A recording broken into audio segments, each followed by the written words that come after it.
अध्यात्म विज्ञान कोई धर्म या संप्रदाय नहीं है, ये स्पिरिचुअल साइंस है जो कुदरत के कानून पर आधारित है। ये विज्ञान पूरे ब्रह्मांड के सभी रहस्यों को उजागर करता है और जीवन के सभी पहलुओं को समझने के लिए एक नई दृष्टि देता है।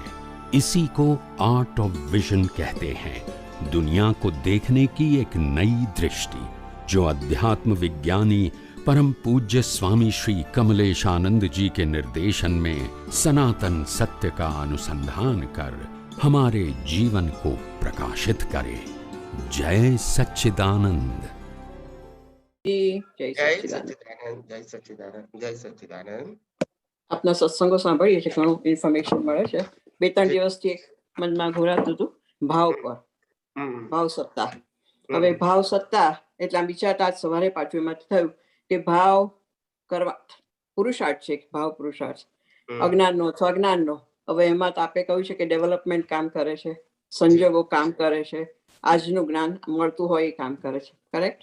હવે પાછો એવો વિચાર આવ્યો કે સંજોગો મળવા એ પણ કુદરતી રચના છે, રાઈટ. પછીથી તમને જ્ઞાન આપનાર એ કુદરતી રચના છે, તમે જ્ઞાન લેનાર એ પણ કુદરતી રચના છે. હવે પુરુષાર્થનો ભાગ સ્વતંત્ર. હવે એમાં જે ચાર્જિંગ અહંકાર પ્રતિષ્ઠિત આત્મા છે, એનો જોઈએ તો ભગવાન થવાનું જ ગમે છે, પરમાત્મા પદ જ પ્રાપ્ત કરવાનું છે, છતાંય ક્યાં મિસ થઈ જાય છે સમજણમાં, ક્યાં ભાવ કર્મમાં મિસ થઈ જાય છે, તો ક્યાં કચાશ હોય છે એ જ જાણવું છે. કારણ કે દાદાનો એક સત્સંગ સાંભળ્યો, એમાં કહે છે કે જાગૃતિ રાખવાની, જાગૃતિ. હવે જાગૃતિ તો ઘણી વાર રહેતી નથી, પેલા બેને વાત કરી એમ ઘણા સંજોગોમાં વહી જવાય છે. It's a fact, it's a fact. અને બીજું શું કહેતી હતી, હા, જાગૃતિ રહેતી નથી, વહી જવાય છે. હવે એટલે ભાવનો કંટ્રોલ ઘણી વાર થાય છે કે આપણામાં નથી, છતાં એમાં જો બેસી જાય. દાદા કહે છે કે કૂવો આવે ત્યાં કેમ જાગૃતિ રાખીને ખસી જાવ છો, કેમ પડતો નથી?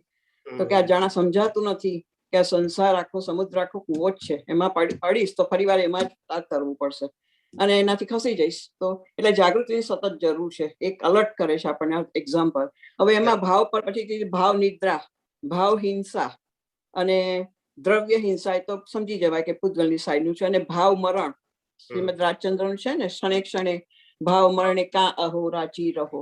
હવે એ સજાના પર પ્રકાશ પાડો આપનો, જે મેં થોડુંક મેં લખી દીધું, મને અંદર જે થયું એ ભાવ હિંસાનું આપણું સાંભળ્યું છે, એમાં જે દાખલો આપનો બહુ સરસ છે, એ રિપીટ કરો તો વધારે મજબૂત થાય. યસ, જય સચ્ચિદાનંદ. જય સચ્ચિદાનંદ. ભાવ હિંસાનો મતલબ શું થાય કે જે ભાવથી નવા કર્મો બંધાય છે એ બધી ભાવ હિંસા જ છે, પછી પાપનો હોય કે પુણ્યનો હોય. ભાવ હિંસાનો મતલબ હિંસા કરવી તે નહીં. ભાવ હિંસાનો મતલબ કે બે પ્રકારની હિંસા કહેવાય, એક ભાવ મરણ અને બીજું ભાવ હિંસા. ભાવ મરણનો મતલબ તમે કોઈ પણ કર્મ બાંધો છો કે જેનાથી નવો સંસાર ઉભો થાય છે, એ બધું ભાવ મરણ છે. અને હિંસા, ભાવ હિંસાનો મતલબ થાય હિંસા કરવાનો ભાવ કરવો, ભાવ હિંસા. આપણા કવિરાજે જે ભાવ હિંસા શબ્દ વાપર્યો છે, એમાં પાછું ભાવ મરણ સમજવાનું. આ બધા રેફરન્સ ટુ કોન્ટેક્ટ સમજવું પડે, કયા આશયથી લખાયું છે. કવિરાજે ભાવ હિંસા શબ્દ વાપર્યો છે, આપણે શું કહેવાય, ભાવ હિંસા જાતની ખા સ્વાયત્ત આત્મા, એવું કઈક છે. કસાઈ વાણીને વર્તન મોટી હિંસા, જગત ચલાવે છે મનની હિંસા, એમાં આવે છે જી ભાવ હિંસા. એ ભાવ હિંસા એટલે પછી ભાવ મરણ સમજવાનું, પેલી સ્થૂળ હિંસા નહીં. એટલે દરેકને કયા એંગલ થી લખેલું છે વાક્ય એના ઉપર આધાર છે. પણ ભાવ હિંસા એટલે હિંસક ભાવ, અને ભાવ મરણ એટલે કોઈ પણ પ્રકારના ભાવ કરવાથી સંસાર વધે છે, એ બધું ભાવ મરણ છે. બરાબર. એટલે શ્રીમદ રાજચંદ્રજી બહુ સરસ કીધું છે, લક્ષ્મી અને અધિકાર વધતા શું વધ્યું તે તો કહો, વધવા પણ સંસારનું નરદેહને હારી જવો. જી, બહુ સુંદર, બહુ સુંદર કહ્યું છે. એટલે એ તો બહુ ઉત્તમ કોટીના જ્ઞાની હતા, અને એમને અદ્ભુત, એમના અનુભવની એક એક વાતો અદ્ભુત લખી છે, એમની જેમ છે તેમ લખી છે એમને. એટલે આપણા માટે ભાવ મરણ. બીજું તમે જે વાત કરી કે આપણે સતત રહેતું નથી, અને એનું ભાવ નિદ્રા, ભાવ નિદ્રા, ભાવ નિદ્રા. ભાવ નિદ્રાનો મતલબ શું થાય? ભાવ નિદ્રા, ભાવ નિદ્રા અને સ્વભાવ નિદ્રા. ભાવ નિદ્રા એટલે શું? તો કે ભાવ ન કરવાય, અથવા તો બેભાન અવસ્થામાં ભાવ કરવાય ને ભાવ નિદ્રા કહેવાય. શું કરીએ, શું ભાવ કરીએ છીએ એનું ભાન નથી રહેતું, એ ભાવ નિદ્રા કહેવાય. એટલે અજ્ઞાનીઓ જો કર્મ બાંધે છે એ બધી ભાવ નિદ્રા છે, બધી એને ખબર જ નથી પડતી કે હું કેવા કર્મ બાંધું છું. એ તો જયારે ભોગવટામાં આવે ત્યારે ખબર પડે કે મેં તો કશું કર્યું નથી, આવું કેમ આવ્યું, પણ એ તો ભાવ પડી ગયો, એનું આ ફળ આવ્યું. બહુ ફાસ્ટ હોય છે, ક્વિક હોય છે. એટલે જ્ઞાનીઓનું એક વાક્ય છે, બંધ સમય શ્રીમદ રાજચંદ્રજીનું છે, મને કદાચ બહુ યાદ નથી નામ અત્યારે. બંધ સમય ચિત્ત ચેતીએ ઉદય શું સંતાપ. બાંધતી વખતે જાગવાનું છે, પછી પરિણામ આવતા રોવાનો મતલબ ક્યાં છે? જાગવાનું તારે બાંધતી વખતે હતું, હવે ભોગવતી વખતે એમ થાય કે ભગવાન મેં તો કશું કર્યું નથી. ભગવાન કે છે ભાઈ આ તો કર્મનો સિદ્ધાંત છે, બીજ નાખ્યું એનું જ ફળ આવે છે. એમાં આપનો એક દાખલો બહુ સુંદર છે, એ આપજો, સમજાવજો. કયો દાખલો છે? હવે મારે તમે બોલો, હમણાં હું યાદ કરું. ઓકે.